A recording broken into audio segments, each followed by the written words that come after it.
So you're asking me the transition between high school and campus, right? Yes.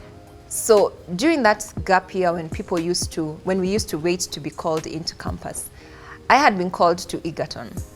And the moment I got that letter, I was just like, no, I am not going to Egerton. And the only reason I had was because I had now become so active in church that, I'd go for Kesha on Friday, go home, maybe sleep like 2 hours, go and practice for worship team, leave in the evening at 6 p.m., be in church for all the 3 services. So my life that was my weekend. Yes. And I figured I didn't want to lose that because I felt that was my way of serving God. So when the letter came, I told God, no, I'm not going to Egerton.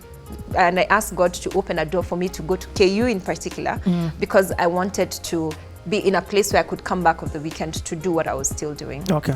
It's like he honored the desire that I had to be available to serve him in the way that I had been doing.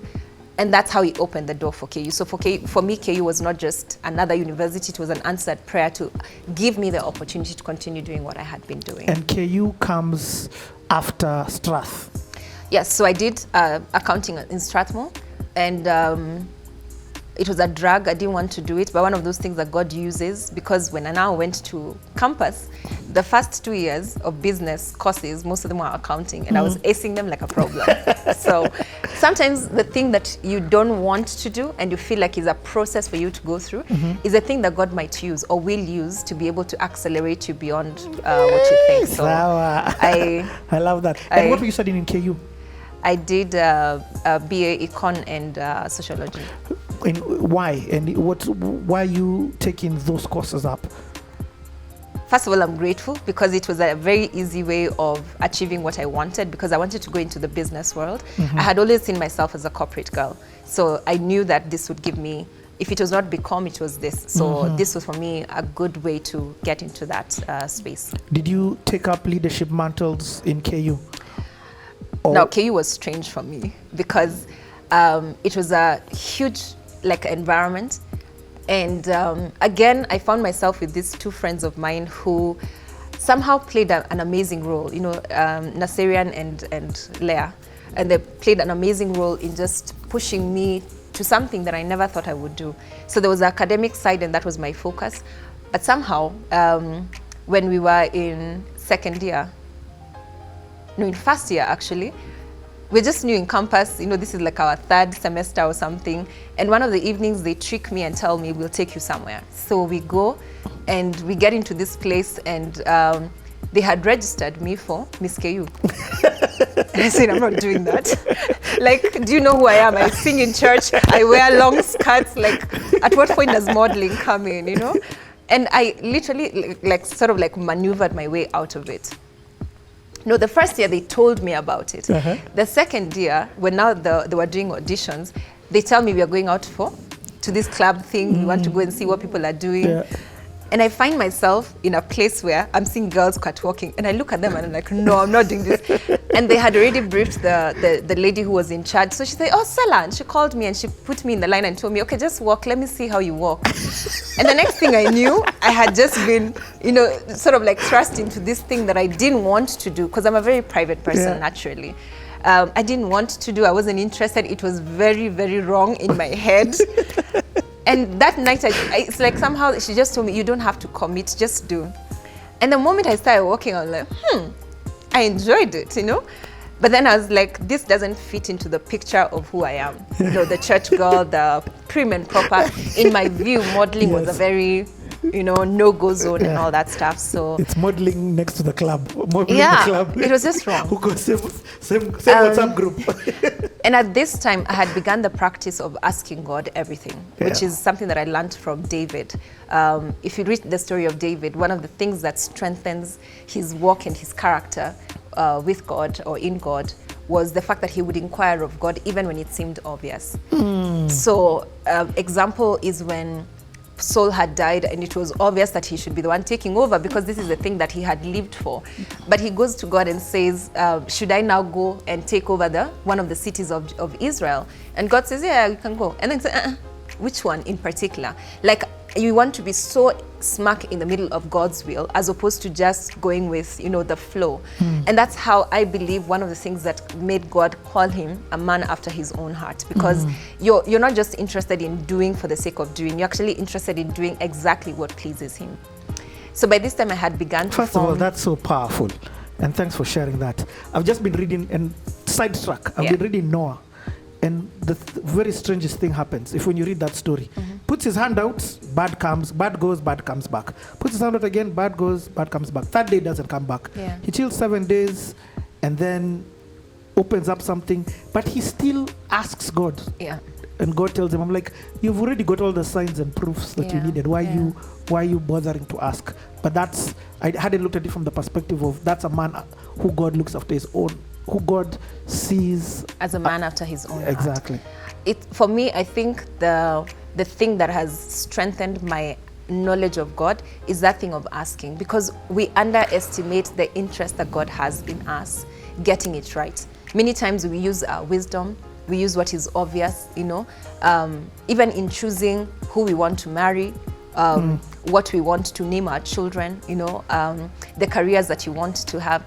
And when I look at my life, one of the things that has bailed me out of amazing situations is just that thing that you ask God, and somehow he told you, don't pick this one. It seems like the obvious one, but don't pick this one, pick this one. And then you realize there's a higher level in God that you can walk in if you choose to ask. If you don't ask, you'll always sort of you will stumble, you will make mistakes and discover things as you're going along. But he actually gives you shortcuts when you ask him, and then he leads you into his perfect will, which ends up making you get to know him better and give him a better sacrifice, as opposed to constantly stumbling because you're pursuing your own will. And the reason, allow me to add, the reason why many of us don't ask God is because we have presumptions in our minds. Presumptions based on what people think, what they approve of us, what society expects of us, what is already common sense. And there's a reason why it's called common sense, because it is common. It is common, and it is also communal in terms of it's a thing that everyone abides by. But anyone who wants to go far with God, you must be able to walk with him to the extent of actually asking him and engaging him in terms of the thing that he wants you to do. And I feel like that always exempts me from very many issues in life. Okay, bye guys. We're finished with the CTA. That is so, and by the way, I'm very serious. We can be done with that.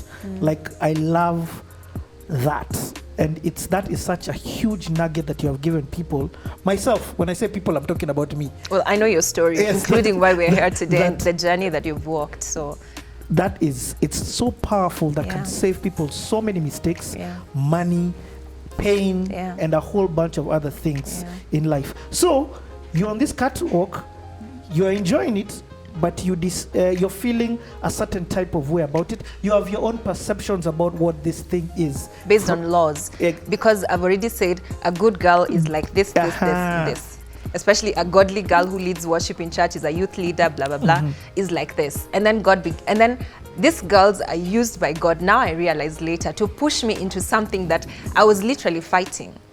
So when you stepped and did, you found it natural. I found it natural, but then I was careful, because sometimes even the thing that you enjoy may not be God for you. Because it will draw you, you'll get excited by it, but that's how sin starts. If you look at James, he says, no one is tempted by anything outside of what they already desire.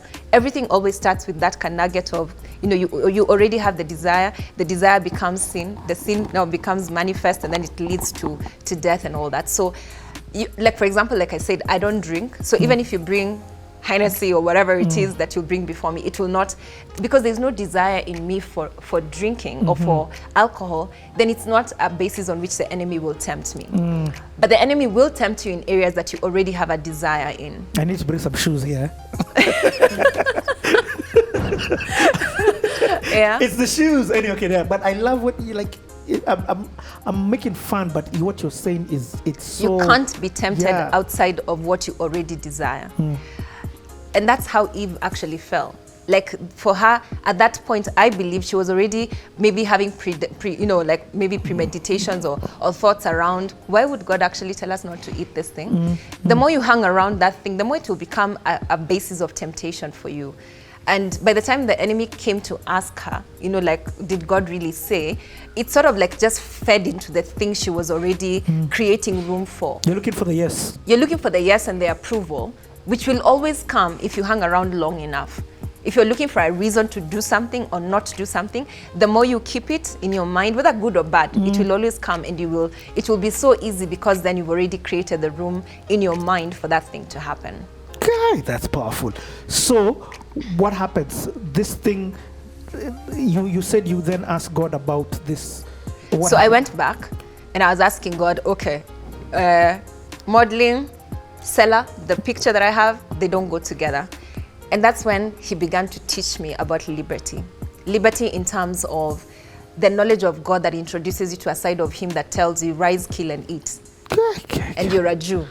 And you believed that this is an unclean animal. Yes. So you're like, me. In fact, you were with Jesus. Hey. He was your homie. Do you know what? Like Peter said to Jesus, me, I've never eaten anything unclean. Like, I would never.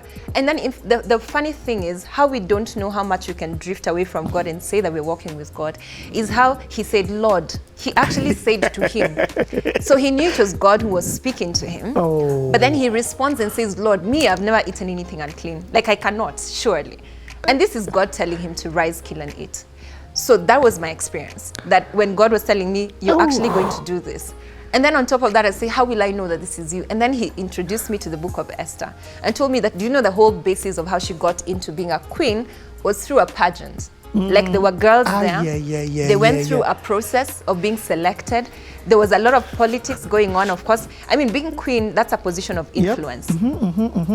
So imagine the maneuvers that were being done to get the right girl who was politically correct to get into that position.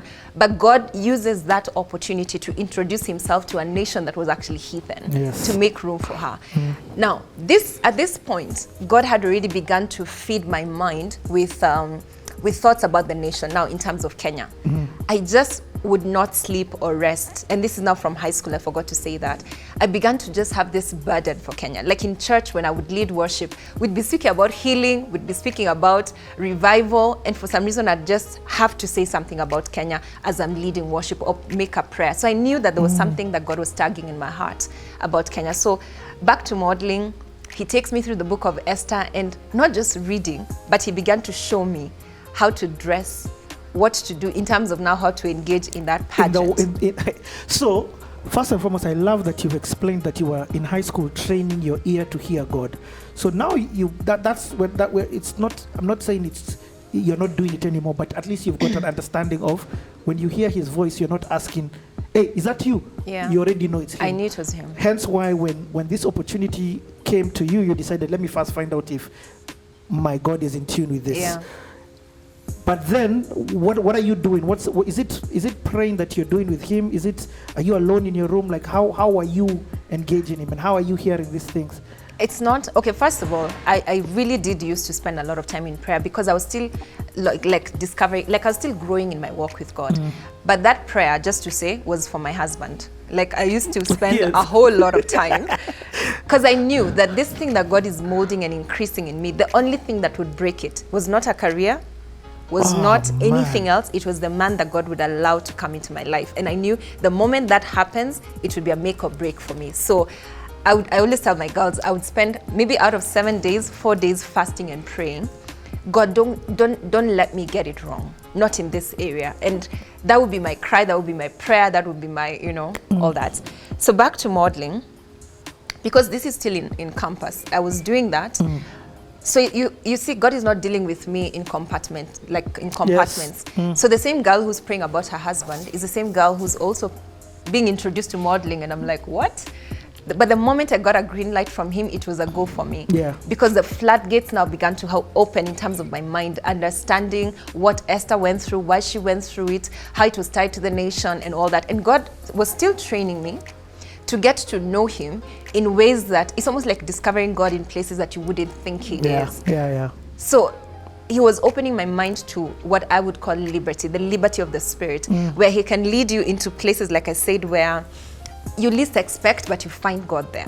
And so for me, modeling, and I would say that church, there was just one person or a couple of people, but like 2 or 3 pastors in particular who stood with me, because they were like youth pastors. They understood.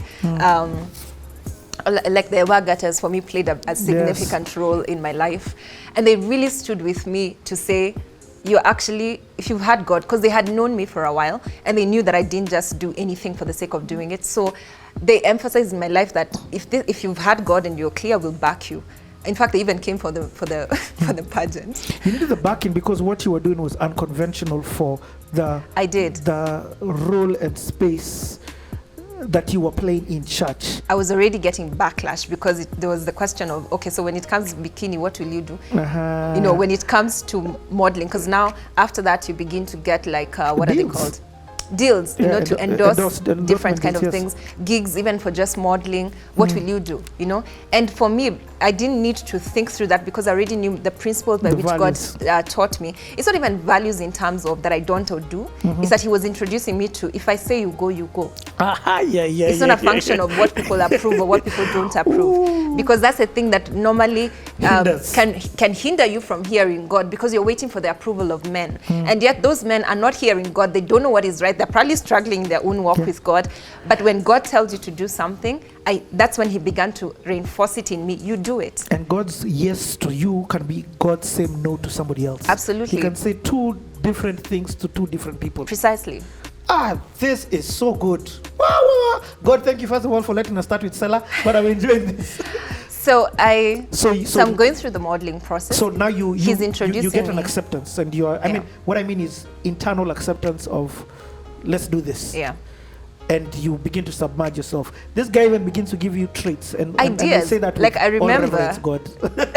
He began to give me precisely tricks and ideas. Even like for my last costume, there was this thing that he gave me, like a whole picture, and I feel like that was the thing that made me win that particular night, because it was the last outfit and it was supposed to be like your wow outfit. And I don't even know how to explain it, but basically it was a dress with fire. So I don't even know how I came up with that, but I know it was like an inspiration from God. But the thing that I would like to emphasize is God wasn't so much interested in the pageant. He was interested in molding me. It's like David. You've been called to be a king, but He takes you through processes where you have to get to know Him. In that what do you call it? In that cave, when you're still alone and people come to you and say, okay, you're the one who's going to lead us. Or when you have to learn, okay, do we go to war? How do we fight this battle? And then this time He tells you, don't use the same tricks as last time. Use this other one. That's actually a training by God in the wilderness or in the process of, in your walk with God, that is, in my view, the most valuable thing that anyone can actually give you, because that's how you get to know God for yourself in a way that no one else can come and tell you that, by the way, Richie, this is how God is. That will be an addition, but you have your own experience with God. The pageant was a tool to sharpen you. Yes, in my hearing God, in my knowing Him, in my discerning Him, and then in my going against the will of men to what God has ordained for me to do. And that was just Miss KU, because then it ushered me into something else. So yeah, even like CTA, we take things slow. You will notice, you'll understand why you're here for a minute, and your story is, it's so rich. That's why I'm loving it. So there's something that you've said, because I feel like this is one of the biggest hindrances for human beings. Yeah. The perception of other human beings. Yeah. You ends the acceptance, especially when you begin to excel in a thing, you get a lot of acceptance. And then now you have to deviate, to grow to the next thing, you sort of have to, so let me use your story. I'm trying to figure out how your mindset dealt with this. So you are doing well in church, you're the girl who prays, you're the girl who's there serving, you're the girl who's there worship leading, you're leading other women. For that reason, people are like, this is a wonderful woman of God, let's mold her. But you can then now decide to do this thing, which is the pageant, with God's acceptance. In fact, God's leading you in that. How are you able to let go of the perception of man? That's what I'm trying to ask. Okay, like I said, by this time I had built a confidence in God's voice in a way that I knew when He says something, I would rather die doing it than get the approval of men. Because, first of all, those men will also change their minds the following day. the same people that clap you into a position will actually tear you down the following day. And we all see it on social media. Today we celebrate someone, and the following day we tear them down like we didn't say the things that we said yesterday. So I've never been one to wait for the approval of men, and I think that that's where God began to reinforce it in me.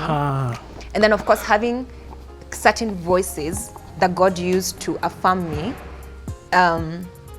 helped in that season. Because first of all, my parents were like, okay, have you cleared it with the church? I remember my dad and my mom were concerned at the beginning. Then, because they had begun to know who I am, and when I say that I've actually had God, they knew, okay, this one is not a normal thing. They just backed me. In fact, they're like, okay, what do you need? You know? Nice. And with time, it's like the way dreads used to be in church. There's a time that someone who has dreads is like the devil himself. But nowadays, it's not a big deal. But you see, you don't have to wait for people to get to the place of getting comfortable with what God is saying for you to actually do it. Sometimes people are called to be first fruit expressions, which means that you will walk a journey. It will be lonely, but it's your discovery of God that will open a door for other people to walk in. I like that, fast fruit expressions. Okay, so you win this thing. You become Miss KU. Second year. Yes. And from there, God introduces me to this lady who passed How on. was that, first and foremost? Okay, sorry. Were you like, okay? I don't like the way you moved on the story, but were you shocked? Were you like, oh my? Honestly, it was an anticlimax for me, because I was like, okay, so then what? Like, just like that. So you become but the thing about KU is that they would give you privileges. You know, you'd get your own room, things that were important, you know, at that level. You'd get special invitations, special seats, you know. Bursaries? No, but you wouldn't pay for accommodation. So some costs would be sort of like deducted for you. And then, of course, you become popular, which is now the beginning of the contrary side of who I am. Because I was like, what the hell is this, you know? But that began to introduce me into the whole thing about being elevated to a certain position, but being mindful that the elevation you're at, like Esther, don't forget why you're there. Don't forget the process that started this. First of all, it was not your brilliant mind that said, go for Miss KU. Yes. So it means that God did have a reason for bringing you there. So I was consumed by, what is this reason that he has? At that time, you didn't know what it was. I didn't know what it was. I knew, okay, Lord, it just happened. So what are we doing? So I meet this lady who became like my mentor in campus, and she was just like a mother, you know, just overly concerned about me. And I'll mention something that she taught me or trained me at that point. And so she asked me, so what project do you want to do as Miss KU? And I came up with this idea of, I wanted to go help girls in Samburu, you know, to go to school instead of getting married early and all that. And I remember she calmly told me, sweetie, that's a really nice idea. It's brilliant. I mean, it's commendable. It's noble. Then she said, but it's not doable.